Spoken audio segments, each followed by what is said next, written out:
तो ये जो भी एडजस्टेड ग्रॉस रेवेन्यू का जो डिस्प्यूट था वो बहुत ज़्यादा गर्मा गया था। इतना ज़्यादा वो लाइक एग्रेसिव हो गया था कि सुप्रीम कोर्ट तक चला गया।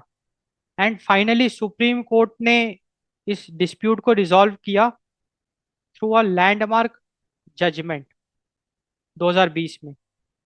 तो उसको अभी हम देखेंगे, the landmark judgement by the supreme court of India. तो द की आउटकम्स की अगर हम बात करें तो देखो, सुप्रीम कोर्ट ने जो गवर्नमेंट का डेफिनेशन था of adjusted gross revenue, it upheld that. Upheld मतलब they agreed, Supreme Court agreed with the government's definition of AGR. तो जब ये मुद्दा सुप्रीम कोर्ट में भी गया तो सुप्रीम कोर्ट ने नॉन टेलीकॉम रेवेन्यू वाला जो कंपोनेंट है जिसकी वजह से ये पूरा मुद्दा उठा, उसको अपहेल्ड करके रखा। अपहेल्ड करके रखा मतलब सुप्रीम कोर्ट ऑल्सो एग्रीड कि that should be the part of AGR, non telecom revenue should be the part of AGR. So supreme court upheld government's definition of AGR. And supreme court ने ये कहा कि telecom companies they should pay whatever dues. तो जो telecommunication companies के ऊपर जो भी उधारी थी, दे हैव टू पे that, like because of the non telecom revenue also. तो सुप्रीम कोर्ट ने एक तरीके से भारत सरकार के पक्ष में ये फैसला सुनाया, जहाँ पे कि नॉन टेलीकॉम रेवेन्यू को स्टिल डेफिनेशन में रखा रहने दिया। एंड ऑल्सो टेलीकॉम कंपनी को साफ साफ आदेश दिया कि जिसने भी नॉन टेलीकॉम रेवेन्यू को नहीं चुकाया है वो उसको देना पड़ेगा। They have to give a share of it to the government of India.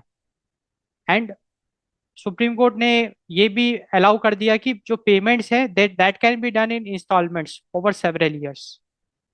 And definitely ये जो भी रूलिंग आई, जजमेंट आया, उसका इम्पैक्ट की अगर हम बात करें तो उसका सबसे बड़ा इम्पैक्ट यही है कि heavy financial burden on telecom operators, because now all the telecom operators they have to share their non-telecom revenue with the government. And it also led to the risk of sector consolidation or collapse। क्योंकि देखो बात ऐसी है कि जो छोटे players हैं उनके लिए ये ड्यूज चुकाना, उधारी चुकाना बहुत भारी पड़ सकता है। एंड हो सकता है कि वो पूरी तरीके से कोलैप्स कर जाए, जिसकी वजह से जो टेलीकॉम सेक्टर है उसमें सिर्फ दो ही मेन प्लेयर्स बचे रहेंगे, एक तो जियो, एक भारती एयरटेल। और बाकी सारे कंपनीज के लिए एक बहुत बड़ा एक सेटबैक हो सकता है। So that is the risk of sector consolidation और collapse. So the inclusion of non-telecom revenue in adjusted gross revenue created a massive financial crisis for the Indian telecom sector। Non telecom revenue के inclusion की वजह से एक बहुत massive financial crisis हमको देखने को मिला, जिसके तहत we saw the industry wide depth of more than 1.77 lakh crore.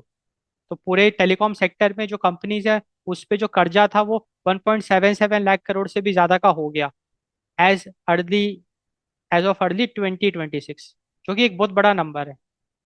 And देखो बात ऐसी है कि जब कंपनीज में इतना बड़ा कर्जा होता है तो वो फिर खुल के काम नहीं कर सकती है, वो इनोवेशन नहीं कर सकती है, वो स्केल नहीं कर सकती है। तो ये एक बहुत बड़ा सेटबैक आप कह सकते हैं, जिसके वजह से, क्योंकि गवर्नमेंट ऑफ इंडिया को भी रियलाइज तो हुआ, लेट रियलाइज हुआ। तो अक्टूबर 2021 में फाइनली गवर्नमेंट को रियलाइज हुआ एंड गवर्नमेंट ने नॉन टेलीकॉम रेवेन्यू को हटा दिया from the definition of AGR, जिसकी वजह से टेलीकॉम कंपनीज को बहुत राहत मिली।